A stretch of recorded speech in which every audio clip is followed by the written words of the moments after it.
What's up, everybody? Welcome to a brand new episode of Part of the Problem. I am Dave Smith. Rob is off today. I am running solo, but looking forward to today's show. I think I got an interesting topic to get into.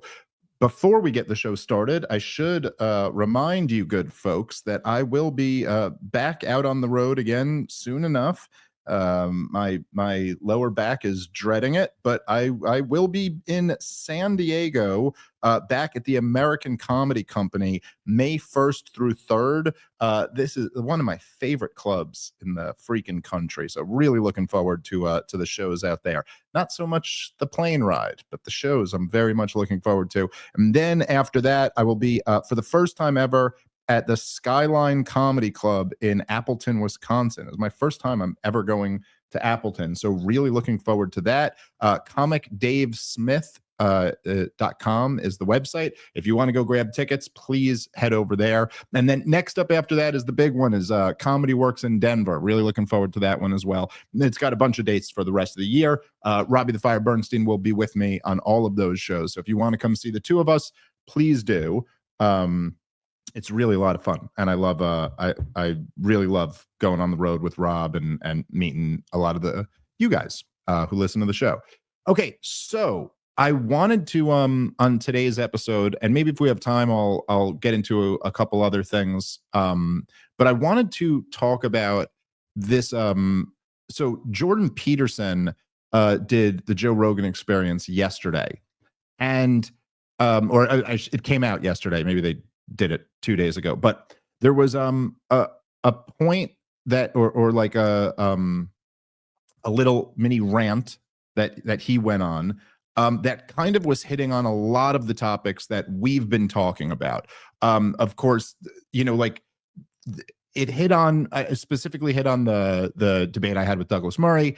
It also just became a comment on this broader theme of like, the collapse of the legacy media and the rise of the podcast scene, and all of these things. And I thought it was kind of interesting, and I wanted to kind of respond to it and go over some of the ideas that he put forward. And I should say at the beginning of this, I posted a tweet earlier today on this topic, but I should say that so I do have immense respect for Jordan Peterson, and I think he is absolutely brilliant, like an incredibly intelligent individual. And I always thought that he was, particularly during his rise, I thought that he was one of, if not the most important cultural intellectual figures. And his stuff on his book Maps of Meaning was phenomenal. I thought his whole rise to fame around, I guess it was around 2017-ish, where he was kind of standing up to the most insane excesses of woke college insanity was, I mean, like, to say it was important would be a huge understatement. It was crucial. He was like a critical voice. I would not want to replay the last 10 years and like run an experiment with no Jordan Peterson there. I think things turn out much worse if it wasn't for this guy. And while I've often disagreed with him on political issues, and if I'm being quite frank, I always felt that he was a much more powerful force as a Jungian psychologist who was commenting on culture and meaning in life. I always felt that when he got into politics, it was where he always stumbled, and where it unfortunately at times, I think, took away from his legacy. And that's not to say that he's always wrong when he's talking about politics. I mean, there's been things that I think he's really nailed. And he's done podcasts on economics and on cryptocurrency and on Misesian economics, and I thought were really phenomenal. But it is where the political realm is where he ended up getting a lot of things wrong, like fallen for the COVID nonsense for a bit, or foreign policy, things like that. And it's a shame in a way to me. Like, I wish he had never gone to the Daily Wire, and I wish he had stayed there, but okay, whatever. That's just me. Anyway, because I do have enormous respect for Jordan Peterson, and because I know his views on Israel, and I know that he works at the Daily Wire right now, I was, and also just knowing what's been going on over the last few weeks, when I saw he was on, I was like, well, there's no way this didn't come up. So let me buckle myself, for what Dr. Peterson's going to throw at me. So I was somewhat pleasantly surprised that was not how it went, and that he just gave, he gave me a compliment in passing, and then talked about the other stuff he was going to say. So anyway, I was a little bit, just full disclosure here, as I like to be honest with my audience, I was a little bit relieved about that. But then he went on to make a point that I did, I found a bit concerning. And so I wanted to play this clip and kind of give my thoughts on it, because I think I think there's something important that Jordan is missing here, and I think it's important for people to be aware of it. And so with the audience I'm going to do my best to try to make that happen. So let's start the clip, and then I'll jump in when I feel it necessary. And so this is like, I can really see this starting to happen on the right. Like, I've been tracking psychopathic behavior on the right for probably 4 years, something like that, especially on the anti-Semitic side, because that's really where it reared its head first. And there's nothing more annoying than a successful minority. Right. Now, that's part of it. And I'm going to I might as well get myself in trouble right away too. Yeah, for sure. Well, this is a third rail subject. Well, so it's a real terrible subject. It's interesting because if you don't criticize it enough, you're compromised. If you criticize, it's like, when it comes to anti-Semitism, like, it's one of those things where you can't separate. It's a religion, and it's also a race, and it's also a government. Mm-hmm. That's where things get weird. Right. And then there's also the concept of intelligence agencies and compromise that also gets attached to it, the manipulation of world markets and money, and there's a lot to unpack. And then there's regular Jewish people. Nothing to do. Well, the Jews too they're very successful. Yeah. And so what you would expect from a purely statistical point of view is you'd expect them to be overrepresented at the extremes. They're also a walled garden, right? Meaning it's very difficult to join. They don't proselytize. They don't try to get you to join. Right. And they're all very tightly knit. They call themselves the Klan. They're all like locked in, the Jewish Klan, not KKK. The problem with that term has been compromised by the Ku Klux Klan. But I mean it as terms of tribe. Well, community. Yeah, community. They're very tight knit. Obviously, of Nazi Germany in Eastern Europe, you have. All right, hold on. Can you pause it for a second, Natalie? Yeah, of course. Yeah, is it all choppy for you? All these complex things are. Okay, so just like a couple thoughts, on what was said so far. So, and maybe I'll hold off on this second point until a little bit later in the clip. Oh, okay, let me say this. So there's, Jordan Peterson is talking about paying attention to psychotic behavior on the right, and that's fair, fair enough. I mean, I certainly see a lot of this all over the place. We could kind of get back into that in a second. I do think that, like, if you're going to attempt to do this, to like tackle the idea of anti-Semitism on the internet, I suppose is what we're talking about here. I'm not sure really where else people are claiming it's happened, or college protests or something like that. At least that's where people claim it happens. I think it's important to, like, if you want to get into this and you want to come on Joe Rogan's show and start like kind of pushing back against this, and I've said this for many years now, and again, for whatever it's worth, not that it matters, but like I'm Jewish and I don't like Jew hatred, and so okay, it's fine to bring this up and try to smack it down. I think there's nothing wrong with that necessarily, but I do think you're going to be coming from a very weak position. Like, again, this is it's kind of true for any group. If you really want to take them down, I think what you're going to have to do is address what their issues are. And I feel like sometimes people are afraid to do this. This has always come very natural to me. And I've never bought into the argument that you can't do this because it could, create fertile ground for some type of hatred or something. But almost every dissident group, every radical group, they almost always have they have a list of grievances. Almost always some of them are reasonable. Almost always some of them are not. It's a fairly simple statement, but it's almost always the case. Now, I suppose there could be exceptions where that's not the case. But if you're going to take them on, then I think the way to do that is to admit the legitimate grievances that they have and then point out the error of their ways. I think Joe gets much closer to this here than Jordan does. And there's, to say that Jews are highly successful, I mean, that is true, but that's also true for other minority groups where you don't see this rise in distrust or hatred or whatever you want to call it. There's, Asian Americans are killing it.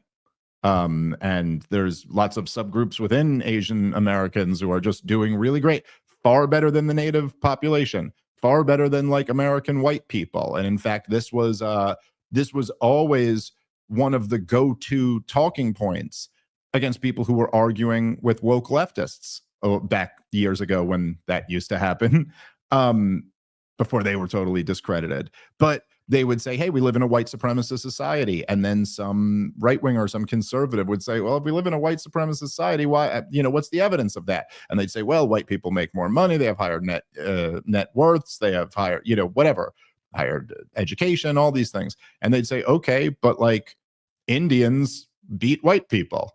So then aren't we an Indian supremacist country? This would always be that. But yet over this last 18 months or so, nobody is really claiming that we've seen a dramatic rise in anti-Asian hate. And there's even there's other subgroups in America that are doing very, very well. And so to just look at that, isolating that one cause doesn't seem to really tell us much of anything. And then at the same time, over these last 18 months, you've seen this horrific military onslaught in Gaza that is being completely funded and armed and propped up by our country. This is something that crosses both political parties, right? Joe Biden initiated the policy. Donald Trump is continuing the policy. It's not a Democrat or Republican issue. It is a third rail that you are, I know people like to nitpick. I'm going to say you're not allowed to talk about it. I shouldn't say you're not allowed to talk about it, but let's just say there is a steep penalty to talking about it. And for many, many years before the rise of the podcast scene, he's just simply nobody was just going to talk about it. It was just you're gone. You're not allowed to do that anymore. I don't know how anyone could look at this and not think that that's at the heart of the matter here, or at least a major, major contributing factor to what's going on. And so I'm just saying, if you want to take on people for being anti-Semitic, I don't really think you're actually even engaging in that conversation if you just say, oh, they're successful and everybody's jealous of them. I mean, even within the people, even within the community of people who you would put into that category, there is, there's you would hear all the time, if you listen to them, talking about how overrepresented Jewish people are in banking and media. You hear a lot made of pornography, these different areas. I've never once heard any of the Jew haters make a big deal about how Jews are overrepresented in dentistry. Now, they also are overwhelmingly overrepresented in dentistry.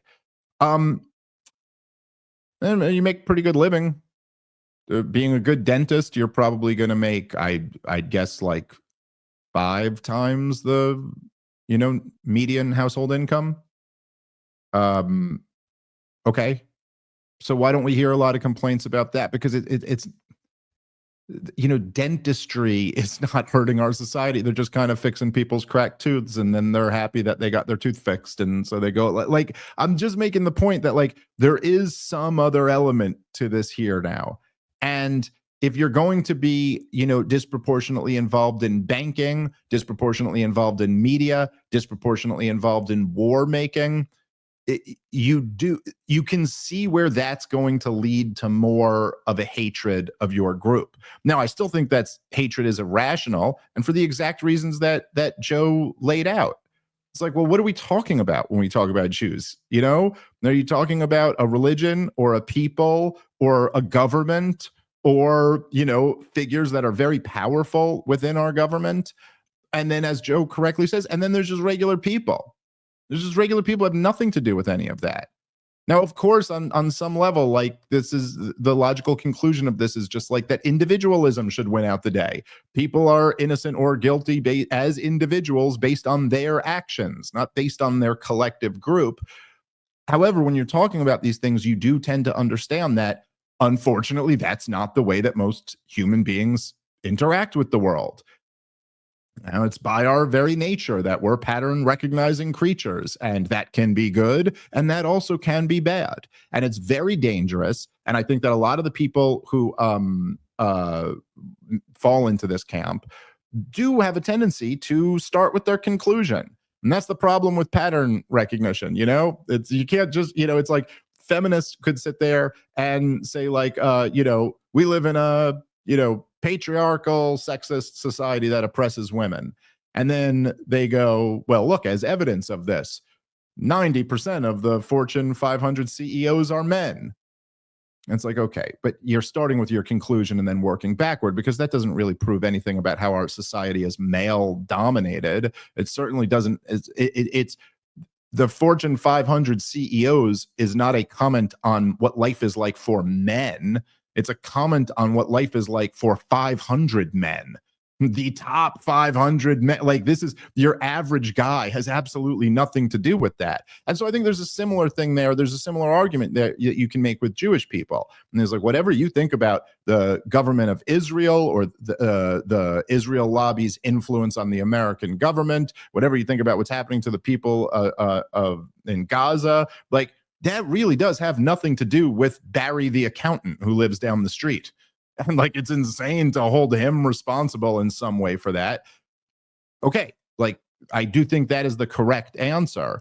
But at the same time, if you lived in a neighborhood and like a large black population moved in and they started committing like rapes and assaults and murders at wildly disproportionate rates, and then you saw a rise in anti-black racism, I don't think I would look at that and say like, geez, I cannot put together what's going on here. Like, I do not see one thing as being a major factor in the other. Now, obviously, it's still in that situation very unfair to just blame some black dude who moved in who didn't kill or rape or rob anybody. Like, okay, you could be against that too. But if we're going to have a conversation about why there's this rise in racism here, you're probably going to have to address the elephant in the room. So I'd start with that. All right, let's keep playing. One of the things I was trying to figure out when I was watching that is, certainly didn't walk away from it with that idea in mind. But then underneath all that, I thought there's a really unbelievably tricky problem here, and I think that's why it's made it poked up into. Well, you also set that conversation up, but it's manifest in that conversation. The psychopathic pretenders, and it's even worse now, and then make a barrier, right? Now, the right was calling for the left to do that for decades, and they didn't, and they couldn't, and the left is not good at drawing barriers, partly temperamentally. The right is somewhat better, but there's no shortage of monstrosity there. And so then the question is, how do you draw the line? And that's kind of what I was, because I've been watching these right-wing, they're not right-wing, these psychopathic types manipulate the edge of the conservative movement for their own gain. And a lot of that's cloaked in anti-Semitic guys. There's plenty of anti-Semitism on the left too, by the way. So it's not unique to the right. Well, but particularly now. Yes, particularly now. Right. And so, you've let your curiosity guide you, your curiosity and your desire for knowledge, this quest. Okay, here, let's pause it here. Let that guide you as a podcaster. And by the way, I'm trying to work through exactly.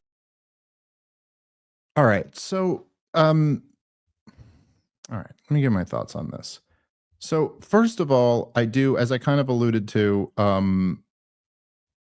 the beginning of the show, I did appreciate that. I thought it was like a nice gesture that he said that he went, I watched your discussion. I thought all three of you guys did a very good job. I looked at it like, could I have done any better? And I didn't leave feeling like I could have. That was a kind gesture of him. I appreciate that. As I said before, that is as good as I could possibly hope for from a Daily Wire employee to say about that specific debate. Now, leaving aside the fact that nobody in the world thinks that, there's nobody who thinks that both me and Douglas did a really good job in this debate, but whatever, that's fine. It was nice enough that he said that.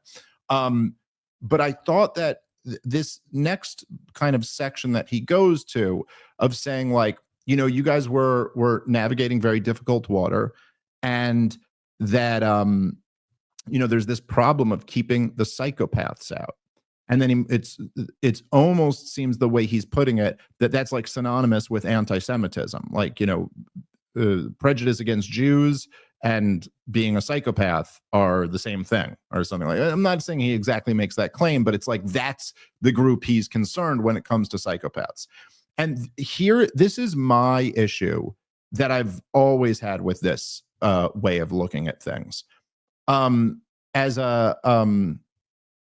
Jeff Dice responded to my tweet earlier today, the brilliant Jeff Dice. And I thought he said something along the lines, I'm probably going to butcher this and not say it as well as him, but he said something along the lines of, he goes, gatekeepers have a tendency to confuse the pushback for the push. It was just kind of an interesting thought.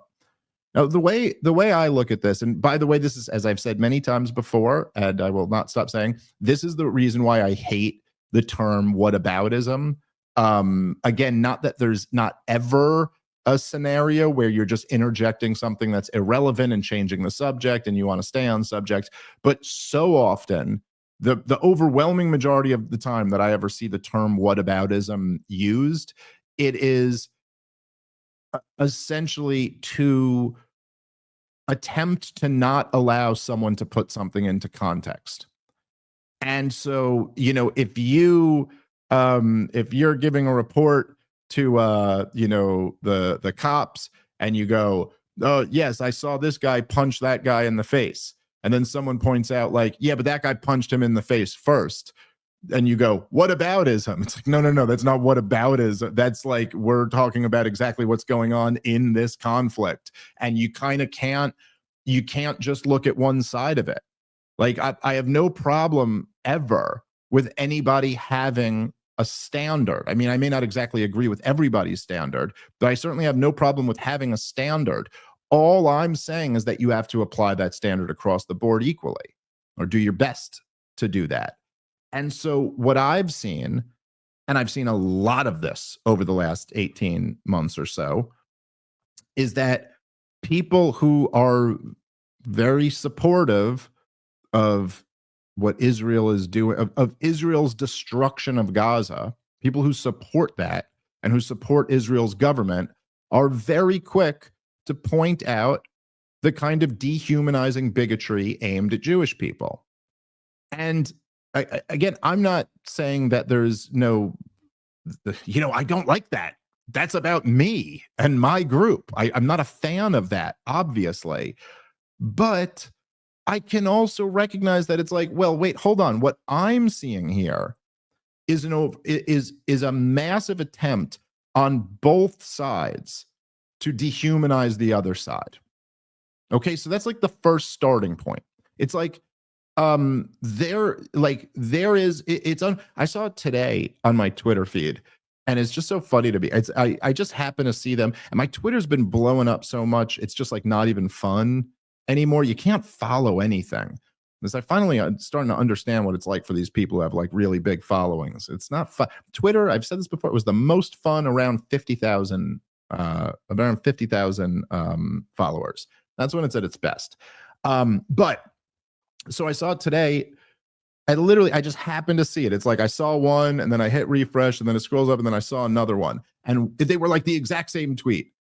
And but one about Muslims, one about Jews. That it's just kind of like, they're all bad. You can't trust any of them. We had to destroy them all. There's this effort made all around. And the thing that I have just, I've just noticed this a lot. Like there is a different, in a weird sense, I think we all kind of have our priors and our biases, and I think there's just not nearly the sensitivity to anti-Muslim bigotry or anti-Palestinian bigotry that there is to anti-Jewish bigotry. I mean, I think this is just like undeniably the case. And the amount, like, with you, again, Donald Trump, the president of the United States of America, called Joe Biden and Chuck Schumer Palestinians as an insult, like as an attack. Like, you're that. I mean, think about that for a second. Like think about, this is the worst thing you could accuse one of the groypers of doing, is what the president of the United States did, just on the other side of the coin.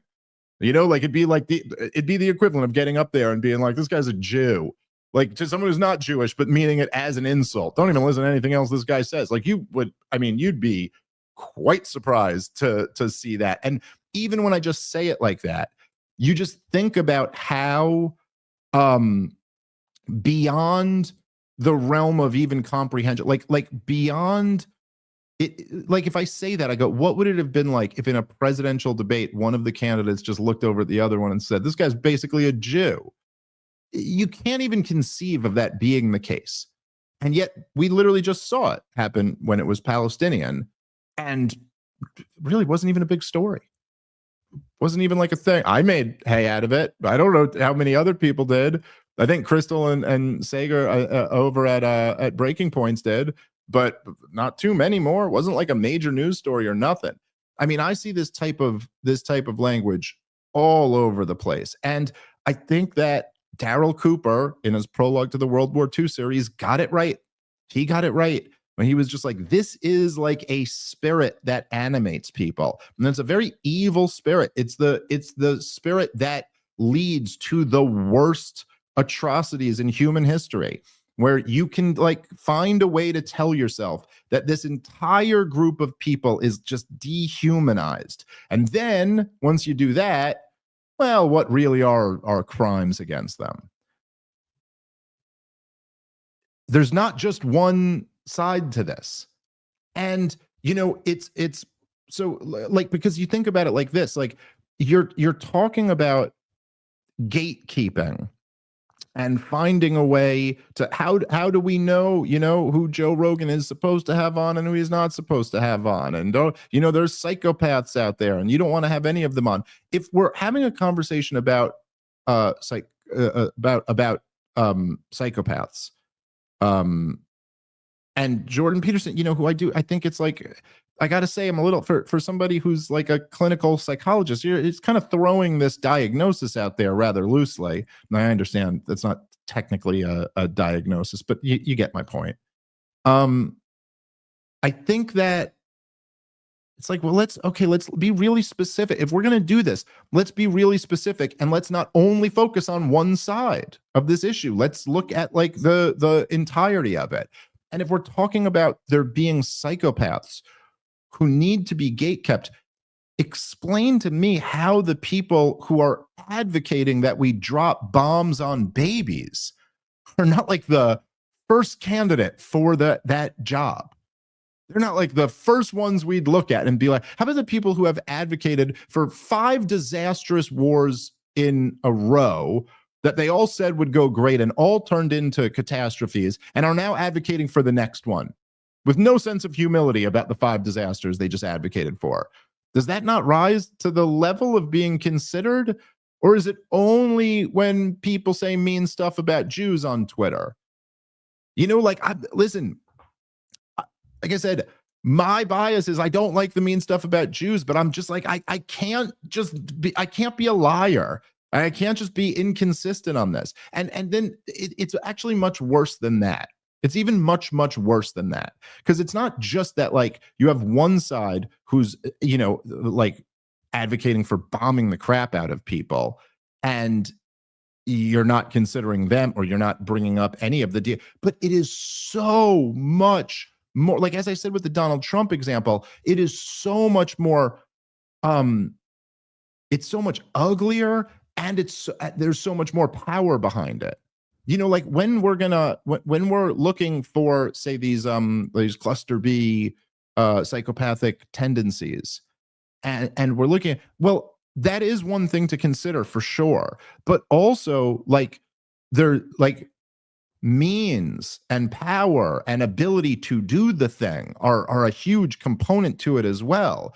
You know, it is quite possible that there were more or as evil people as Adolf Hitler who just never rose to being the Fuhrer of Germany. It was just some guy. Just some poor guy. Maybe he would have killed a whole lot of people if he had had the opportunity, but he just never had the opportunity to. And history does not concern itself as much with that person. We're a bit more concerned with the one who actually became the Fuhrer. You know what I mean? And so there's like, that matters too. And I do just think that when you're gonna look at a target of, like, who are the bad guys who must be kept out, and you're picking on the pushback, the reactionary movement, and fine, like, you can look at their worst excesses, and there's a lot to critique there. I'm not denying that, but, like, compared to what? And who's really got power behind them? Who's got, like, the force of government policy behind them? And it sure as hell ain't them, you know? And like, as I've said before, at this point now, I've done many public debates on the topic of Israel and Palestine. And I've watched many other public debates, so too many to even remember how many. And I have, in my experience, personally, I've had at least two different people who I've debated. Well, three. Okay. I think three people that I've debated have straight up, with no qualifications or qualifiers, with no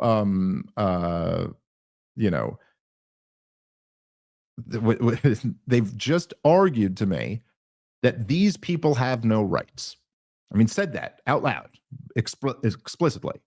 That's their argument. These Palestinian people have no rights. They're savages. They're less than human. Maybe they wouldn't say the words less than human, but they would say savages. It's a clash of civilization. They're on the wrong. They forfeit all their rights. We have a right to do whatever we want to them. Prominent people have said that, like, we've got, like, you're talking about psychopathic behavior. Nikki Haley was signing the bombs that are about to be dropped on children. I am sorry. That ranks on a different level than a groiper on the internet talking shit to me. You know what I mean? Like, I'm sorry. They're talking shit to me. But I could still sit here and say, like, yeah, this just isn't really that high on the level of concerns. And, like, okay, if after we've dealt with all that other shit and, like, called out all of them, if you want to call out that groiper talking shit to me too, okay, fine. I don't have a problem with that, but, like, it is a little bit wild to scope out the landscape here, to survey the whole landscape, and then come away with, like, I know who the psychopaths are. It's these guys. Make it make sense to me, like, I'm sorry. This is just a little bit too nutty for me. And, like, again, there's the, what's the guy's name? Randy Fine, I want to say. He's a congressman down in Florida, and he tweeted somebody like I don't want to butcher exactly what it was, but it was something pretty close to being this bad. Like someone sent him, like on Twitter, because he's like a very pro-Israel guy and supports the destruction of Gaza, as if someone sent him like a picture of like a dead baby in Gaza, and he like responded by being like, great, let's see some more. Like, holy shit. Now can you imagine if someone had said that about like one of the dead people on October 7th? It was a sitting member of Congress. Can you imagine the shitstorm? I mean, like if Ilhan Omar utters the words "from the river to the sea," that'll be national news. But looking at a dead child and being like, great. And that guy got an endorsement from the president of the United States a couple days after that. Talk about dehumanizing bigotry. I mean, all right. There's some competition going around here. And again, like, one of them are actually going like there's just something. If you were teleported, and I know people will say this is like idiots will say this is like a lefty argument or something like that, but it's really not. It's just a human argument, and it's very it's just obviously that power has something to do with this. Has something to do with this equation, and who is being oppressed has something to do with this equation. And a lot of times, and this is one of the very unfortunate things in this kind of post woke world that we're living in, is that critical race theory, which is retarded, genuinely is just very, very stupid theory. Like, it's really, really dumb. You can't believe intellectuals ever like even allowed this to develop the way it did. But because the claim of critical race theory is that all of the world is seen through oppressor versus oppressed, and that every human interaction must be an oppressor versus an oppressed. Now, that's very stupid because it's not true, and it completely ignores win-win relationships, which happen all around us. All around us. Romantic relationships are win-win relationships. Friendships are typically, unless they're like, toxic, but generally speaking, they certainly can be win-win relationships. Market transactions tend to be win-win relationships. Literally I always think about this because my dumb, autistic libertarian brain, but I always think I love every thank you moment that you ever have. I literally had one with Natalie the other day. When we were here, it's like we finished the show and whatever, we leave. She was like editing it together to get it ready. And I was like, okay, I'm gonna run upstairs, blah, blah, blah, So and I went, thank you. And she goes, thank you. Because that's what a win-win relationship is. We're voluntarily in this relationship. Like, I need a good producer. She wants the job. We're both working together. There's not an oppressor or oppressed here. Like, that's just not okay. So critical race theory is stupid.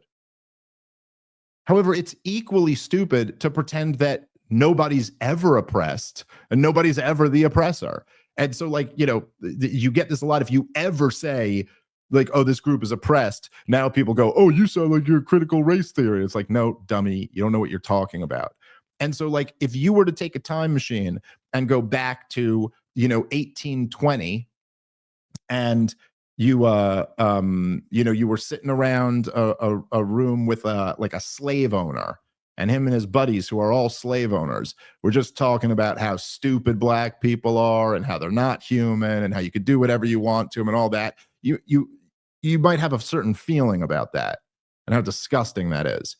And if you then went to the slave quarters and they were sitting around talking about how terrible white people are and how white people are garbage and blah, blah, blah, while you may not agree with it, you might have a slightly different feeling about their bigotry. You know what I'm saying? Like, it's a little bit different to like be the group who's being dumped on versus the one doing the dumping and also being racist. It's just different. And so I do, and this is just my own view on this, I do find it to be substantially more disturbing to be spreading this like dehumanization of the Palestinians while they're just getting fucked up Like there's something more disturbing to me about that level of bigotry while they are just getting so goddamn slaughtered. I just, so for that reason, like, it's like, what's actually going on, who actually has the power, and who actually is exhibiting the most psychotic behavior here. You would think that would come into it to some degree, although it doesn't. All right, let's keep playing from the clip, and I'll probably have some more to respond to. The same sort of thing. How do you know, given your radical increase in stature over the last 10 years, how do you know when your curiosity and even your skepticism about the fact that things aren't the way that people say they are, because that's certainly been demonstrated in the last 10 years, how should anyone decide what guardrails to put up? Like, what do you look for? Do you have a conceptual system worked out for that? Like, because what do you mean? In what way? Well, how do I look for in terms of people to talk to? Yeah. Because you have this insanely immense platform, and you're inviting people onto it. And, you know, you said to Douglas, and I know this to be true, that you're not really thinking about the outcome exactly. You're thinking about, this is an interesting person to talk to, and I'd like to go on that quest. But then you have the additional conundrum. We're trying to work this out in the Daily Wire side of things too. Not to say that that's exactly the same situation. It's like, once you gain in reach and authority, then how do you know that? How do you take great care that the people you're talking to aren't, what would you say, eliciting or feeding a subculture? Yeah, that's right. That hasn't got the proper aims. Like, I guess the legacy media probably worked that out by having people, mediators, right? And guests. And that was also back when we could rely on the structures of authority in some sense to filter. And now we're in this helter-skelter world where everything is the up legacy for media grabs. is the worst at that now. Yeah, I know. They're the worst. I know. That, which is fascinating. You know, it really is. It's really fascinating when. Yeah. The okay. So one thing here that I think at a different section, Joe did kind of address. Like, he brought it up, but I don't think that the conversation really stayed there for that long, if I'm remembering correctly. But, you know, again, I just think, like, all of these, the kind of like assumptions that are built into some of the, you know, the worldview that Jordan is espousing here, I think are perhaps incorrect. And one of them is that the legacy media used to have a system of doing this so that we could trust them. I think that a much more accurate way to look at it is that they were never trustworthy. And I think part of, like, don't get me wrong, because there are, as Jordan correctly said, there are many variables here. And part of what's happened is, like, there's like a whole bunch of things that have happened at once. Number one, there's been a tremendous atrophy amongst the American elites. We just do not, I mean, the group of elites that have had large amounts of power over the last 15 to 20 years are a truly unimpressive group. And we produced much more impressive elites in previous generations. Also, at the same time, and related to that, the country has been spinning out of control in many different ways. What you can look at, of course, the debt and the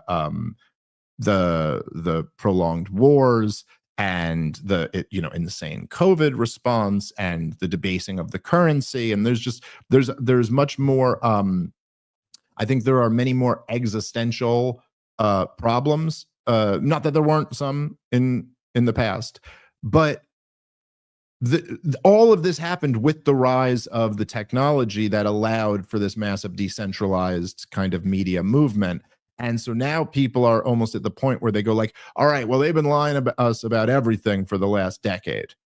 Maybe they've been lying about everything for the last 20 years, maybe the last 25 years. But, like in your mind somewhere, you're like 40 years ago, 50 years ago, that's when you could trust Edward R. Murrow and all these guys. But I don't actually think that's the case. I think that back then we just had slightly more impressive elites. They had the media apparatus locked down, and the American people were much more gullible, and we were less at risk. We were America. We were on top of the world. It's just, but look, I mean, look, we were, and this is at this point, I mean, this isn't even controversial. This has all just been declassified and known. We were lied into World War I. Okay. We were lied into the Vietnam War. We're like, there were massive, like organized propaganda campaigns to lie the American people into certain policies. And that I'm just pulling out a few wars. I mean, there are so many examples of just like crazy shit that the CIA was doing, that people in the government were doing, that went completely uncovered by that old corporate media apparatus. And so I think that's not who I'd look to as like who figured out the example of, how to gatekeep. But I will say that it's interesting to me to see a lot of the people. I want to try to say this as carefully as I can a lot of the people who were the champions of free speech, at least this is what they always said when they were arguing with the social justice warrior types. They were the champions of free speech. They opposed the gatekeepers. They opposed labeling people as bigots, certainly like in this collective manner. They were fine at the end of COVID, not at the beginning, but at the end of COVID, they were fine with saying, like, to hell with the expert class, to hell with gatekeepers. They got everything wrong. You should be questioning all of this stuff. But again, I'm not trying to be a dick here, but none of them were actually good on COVID when it mattered. I mean, correct me if I'm wrong here, but I don't think any of these guys were. Joe was fucking heroic the whole goddamn time, but okay, leaving that aside. But now the ones telling him about how he's got to gatekeep, they actually get like, what have you gotten right? Now that's not Jordan Peterson. Jordan Peterson got a lot of things right, particularly culturally, spiritually, in terms of the role of masculinity, a lot of that stuff. But like, I don't know. He's also gotten like a lot of the, like a lot of political things wrong. I mean, he got COVID wrong.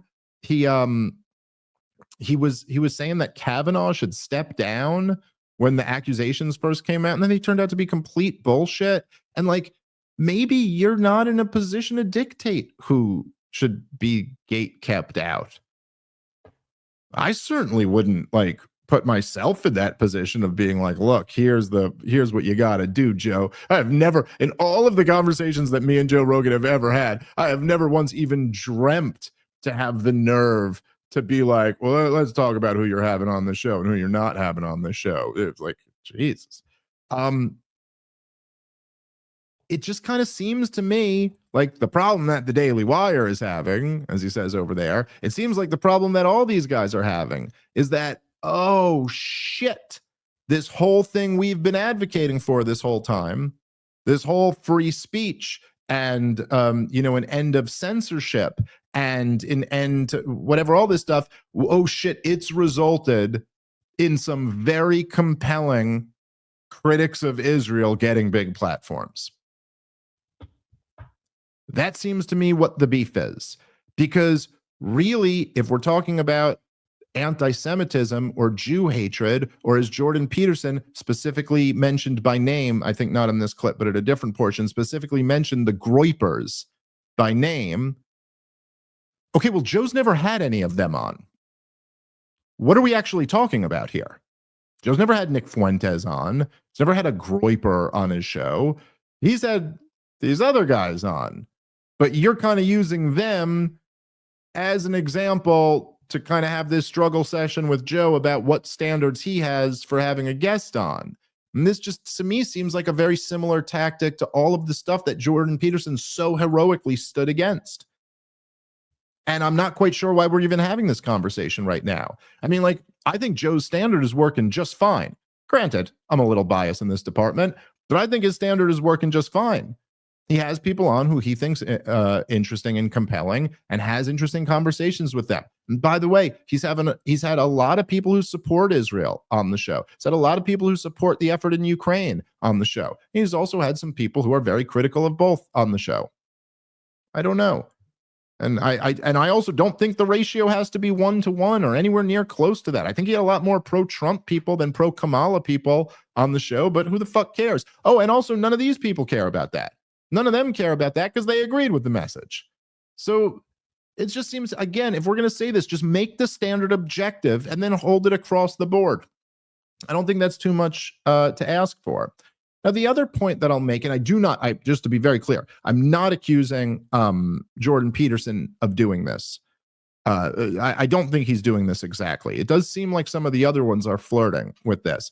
And I watched my buddy Clint Russell's podcast the other day, and Clint Russell is the host of Liberty Lockdown, which is a phenomenal show, and I love Clint very dearly. He's a very good friend of mine. I mean, I think he's a very smart guy, and his show is excellent. So I watched his show, and he was like covering the same stuff that I've covered over the last few episodes of the Douglas Murray article and the Konstantin Kassin article, and his angle on it, which was a little bit different than mine, was like, oh, this is a straight up cancellation attempt of Dave Smith. Like, they're trying to cancel this guy. And while I didn't exactly say that in my responses to both, like, I get his point. And essentially, like, what he was saying was like, well, look, and, go watch the episode for yourself. Maybe I'm butchering this a little bit, but I think the point was something like, he was like, well, look, when you're talking about these standards and these, like only the experts should be here and, all of this, it's like, well, what are you really saying? I mean, you're essentially saying, hey, Joe, don't have Daryl Cooper on anymore. Don't have Dave Smith on anymore. Don't have Ian Carroll on anymore. Now, this is, in its purest sense, advocating censorship. Now, you could say that they're not advocating, at least explicitly, that like the government intervene and decide who's going to be on these shows, and they're not advocating that like the social media companies determine this. But you're still just going one level beneath that and advocating that the host of the show doesn't have these people on. And part of it is that even they know that they can't just turn around and advocate tech censorship, because everyone will call them the biggest hypocrites in the world after spending so many years of not doing it. But I wish, like, I don't know if any of you guys noticed this, but I certainly noticed this even when Jordan Peterson's saying it. It's like, this is very vague. Like, what are you actually suggesting? That Joe shouldn't just have conversations with people he finds interesting? What are you advocating that he do here?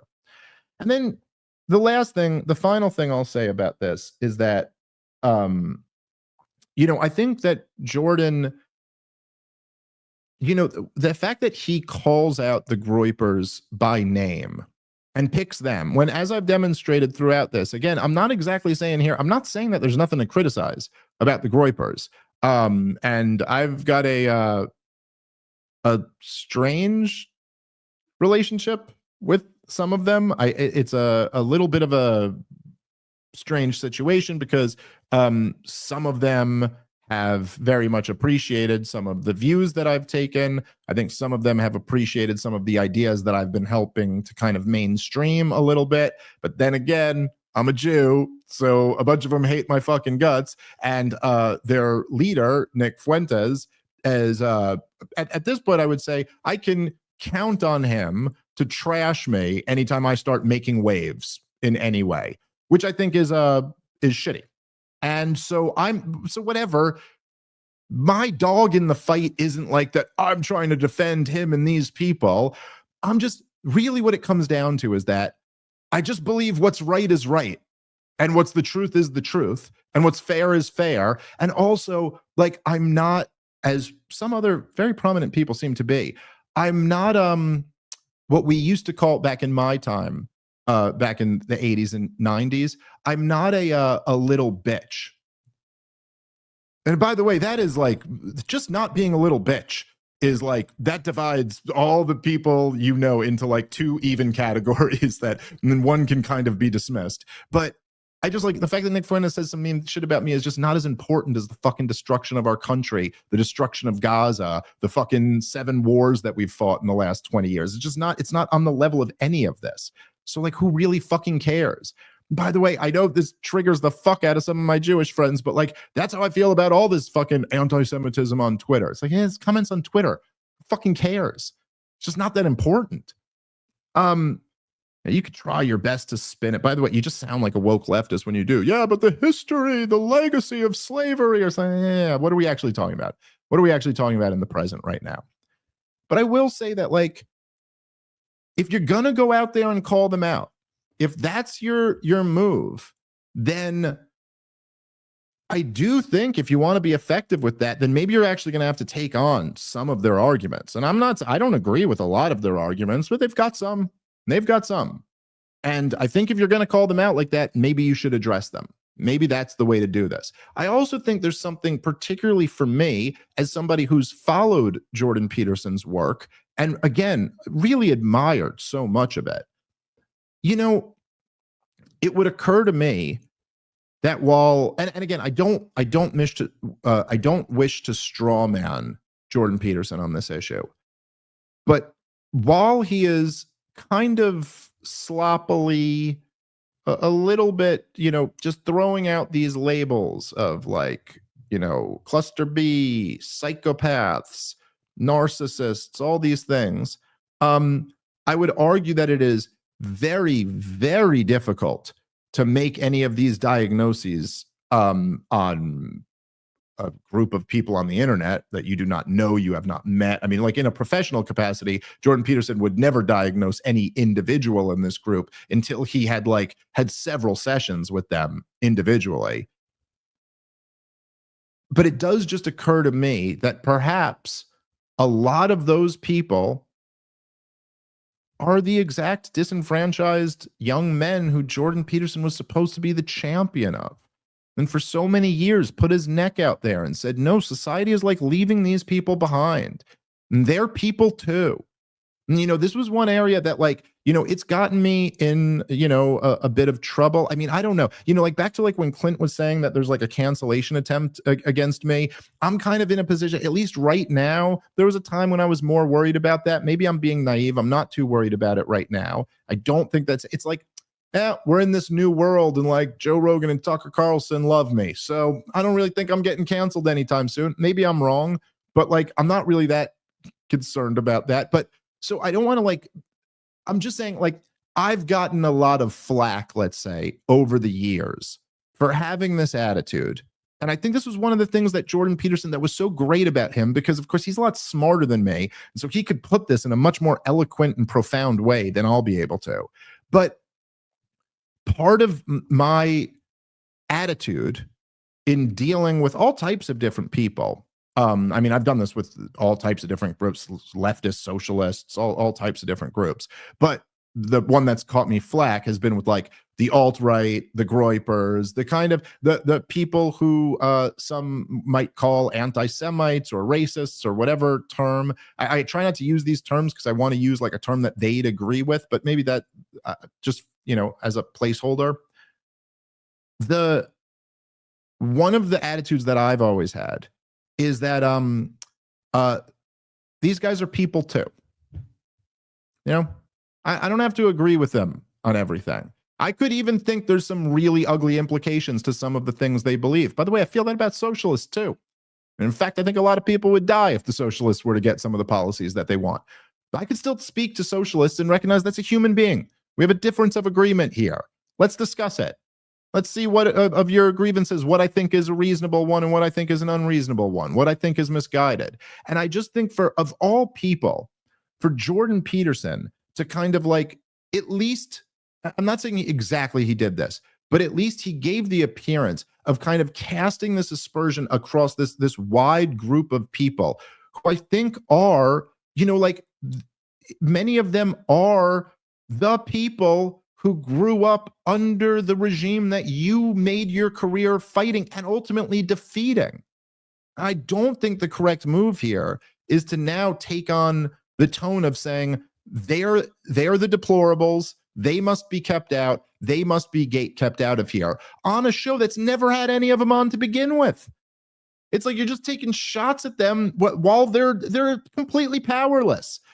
Okay, I mean, there's some of them who got some following on Twitter or whatever, but like, really, in the greater scheme of things, is that the issue? And is this the way? Like, what are we trying to do here? Like, you're the clinician, not me. What are we trying to do here?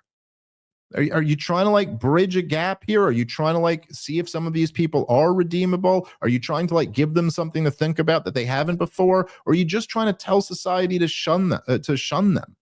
You know, as Jordan Peterson once said, you know, what's so bad about speaking up for the marginalized?